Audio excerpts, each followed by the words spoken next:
K C. വേണുഗോപാലിന്റെ നാലാഞ്ചിറയിലുള്ള വസതിയിൽ നിയുക്ത മുഖ്യമന്ത്രി വി ഡി സതീശനെത്തി കൂടിക്കാഴ്ച നടത്തുന്നതിന്റെ ദൃശ്യങ്ങളാണ് പ്രേക്ഷകർ കാണുന്നത്. പ്രധാനമായും മന്ത്രിസഭാ വിഭജനവുമായി ബന്ധപ്പെട്ട മന്ത്രി പദവി ആർക്കൊക്കെ നൽകണമെന്നത് സംബന്ധിച്ചുള്ള പ്രധാനപ്പെട്ട ചർച്ച നടക്കുകയാണ്. രാവിലെ തന്നെ കെ.സി. വേണുഗോപാലിന്റെ വീട്ടിൽ നിർണായകമായ കൂടിക്കാഴ്ച നടക്കുകയായിരുന്നു. അവിടെ വി ഡി സതീശൻ ഉണ്ടായിരുന്നില്ല. പക്ഷേ RC, KC ഒപ്പം തന്നെ A ഗ്രൂപ്പ് നേതാക്കൾ എല്ലാവരും ഈ കൂടിക്കാഴ്ചയുടെ ഭാഗമായി ഉണ്ടായിരുന്നു. ആ കൂടിക്കാഴ്ചയ്ക്ക് ശേഷമാണ് ഇപ്പോൾ നിയുക്ത മുഖ്യമന്ത്രിക്ക് വി ഡി സതീശൻ കെ.സി. വേണുഗോപാലിനെ കാണാനായി എത്തിയിരിക്കുന്നത്.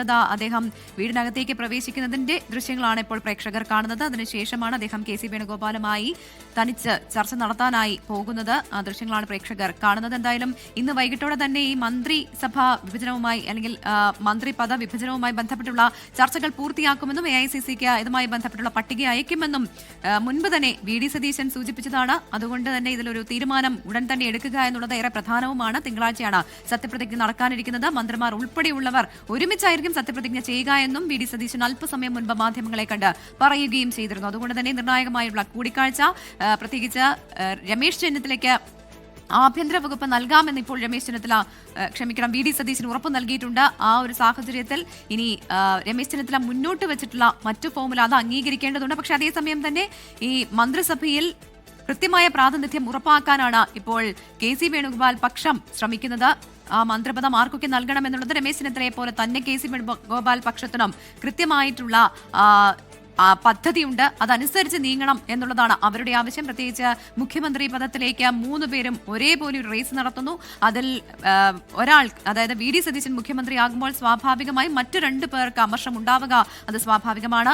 അതോടൊപ്പം തന്നെ അവരുടെ ആവശ്യങ്ങൾ അംഗീകരിച്ചുകൊണ്ട് മാത്രമേ ഇനി മുന്നോട്ട് പോകാനാകൂ. പ്രത്യേകിച്ച് ഒരു മന്ത്രിസഭ രൂപീകരിക്കുമ്പോൾ അതിൽ അഭിപ്രായ വ്യത്യാസങ്ങൾ ഇല്ലാതെ ഭരണം മുന്നോട്ട് കൊണ്ടുപോകണമെങ്കിൽ തീർച്ചയായും ഈ 2 നേതാക്കളുടെയും ആവശ്യങ്ങൾ കൂടി പരിഗണിച്ചേ സാധിക്കുകയുള്ളൂ എന്നുള്ള കാര്യത്തിൽ യാതൊരു തർക്കവുമില്ല. ഇപ്പോഴും V D Satheesan K C. Venugopal കൂടിക്കാഴ്ച അവിടെ പുരോഗമിക്കുന്നു എന്നാണ് നമ്മൾ മനസ്സിലാക്കുന്നത്. വിവരങ്ങളുമായി ജിബിൻ JB ചേരുന്നുവെന്ന് മനസ്സിലാക്കുന്നു. ജിബിൻ, ഇപ്പോഴും ആ കൂടിക്കാഴ്ച അവിടെ തുടരുകയാണോ? ജിബിൻ അല്പസമയം മുൻപ് പറയുന്നുണ്ടായിരുന്നു അവിടെ നിർണായകമായ കൂടിക്കാഴ്ച അത് ഉന്നതതല യോഗം പോലെ തന്നെ ആ തലത്തിൽ തന്നെയുള്ള ഒരു കൂടിക്കാഴ്ചയാണ് അവിടെ നടന്നിരുന്നത്. RC, KC പക്ഷം ഒപ്പം A ഗ്രൂപ്പ് നേതാക്കളെല്ലാം അവിടെ എത്തിയിരുന്നു. അപ്പോൾ ഈ ചർച്ചയ്ക്ക് ഒരു പരിസമാപ്തിയിലേക്കൊക്കെ എത്തിയിട്ടുണ്ടോ? എന്താണ് വിവരങ്ങൾ?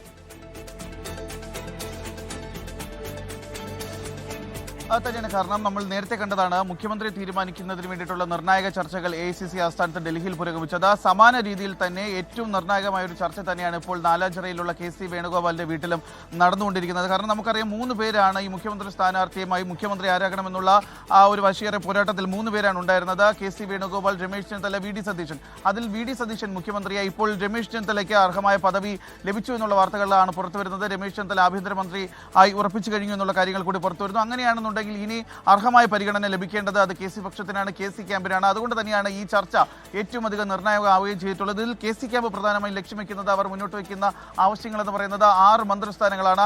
ആ ഒരു കാര്യത്തിൽ കൂടി കൃത്യമായ ഒരു ഉറപ്പ് വി ഡി സതീശനിൽ നിന്ന് ഈ ഒരു കൂടിക്കാഴ്ചയ്ക്ക് ശേഷം ലഭിക്കുമെന്ന് തന്നെയാണ് നമുക്ക് കരുതാൻ സാധിക്കുന്നത്. കാരണം നേരത്തെ പറഞ്ഞതുപോലെ തന്നെ ഏറ്റവും അധികം MLA-മാരുടെ ഭൂരിപക്ഷം എന്ന് പറയുന്നത്, അല്ലെങ്കിൽ ഏറ്റവും അധികം MLA-മാർ ഇപ്പോഴും കൂടെയുള്ളത് അത് കെ.സിയോടൊപ്പം തന്നെയാണ്. അതുകൊണ്ട് തന്നെ ഈ ഒരു മന്ത്രിസഭയിൽ കെ.സിയുടെ പ്രാതിനിധ്യം അല്ലെങ്കിൽ കെ.സി അനുയായികൾ മന്ത്രിസഭയിൽ ഉൾപ്പെടേണ്ടത് അത് കെ.സിയുടെ കൂടി ആവശ്യമാണ്. അതുകൊണ്ട് തന്നെ 6 പേർ ഈ മന്ത്രിസഭയിൽ ഉണ്ടാകണം എന്നുള്ള കാര്യത്തിൽ അത് കെ.സി ക്യാമ്പിന് ഭാഷയുണ്ട്. അതുകൊണ്ട് തന്നെയാണ് ഈ ഒരു ചർച്ച ഇപ്പോൾ ഇത്രയും നിർണായകമാവുകയും ചെയ്തത്. നമ്മൾ നേരത്തെ കണ്ടത്, അതായത് രമേശ് ചെന്നിത്തലയുടെ വീട്ടിൽ വി ഡി സതീശൻ തന്നെ നേരിട്ടെത്തുന്നു, അദ്ദേഹവുമായി കൃത്യമായി സംസാരിക്കുന്നു. അദ്ദേഹത്തിന്റെ ഭാഗത്ത് നിന്ന് അദ്ദേഹം മുന്നോട്ട് വെച്ച പ്രധാനപ്പെട്ട ആവശ്യങ്ങളിലൊന്ന് ആഭ്യന്തര വകുപ്പ് അദ്ദേഹത്തിന് ലഭിക്കണമെന്നുള്ളതാണ്. ആ ആവശ്യം ഇപ്പോൾ അംഗീകരിക്കപ്പെട്ടിരിക്കുകയാണ്.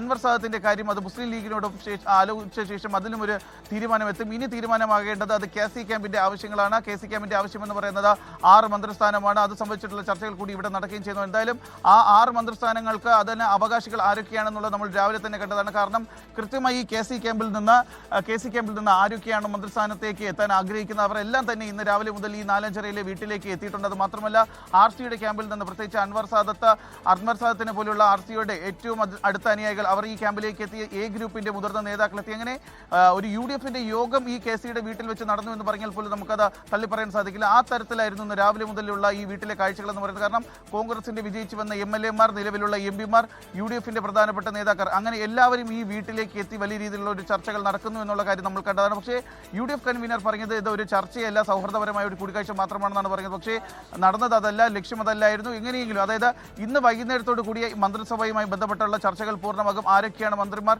ആർക്കൊക്കെ ഏതൊക്കെ വകുപ്പുകളാണെന്നുള്ള കാര്യം ഇന്ന് വൈകുന്നേരത്തോടു കൂടി തന്നെ പൂർത്തിയാകുമെന്ന് കഴിഞ്ഞ ദിവസം തന്നെ ഈ UDF യോഗത്തിന് ശേഷം UDF കൺവീനർ വ്യക്തമാക്കിയതാണ്.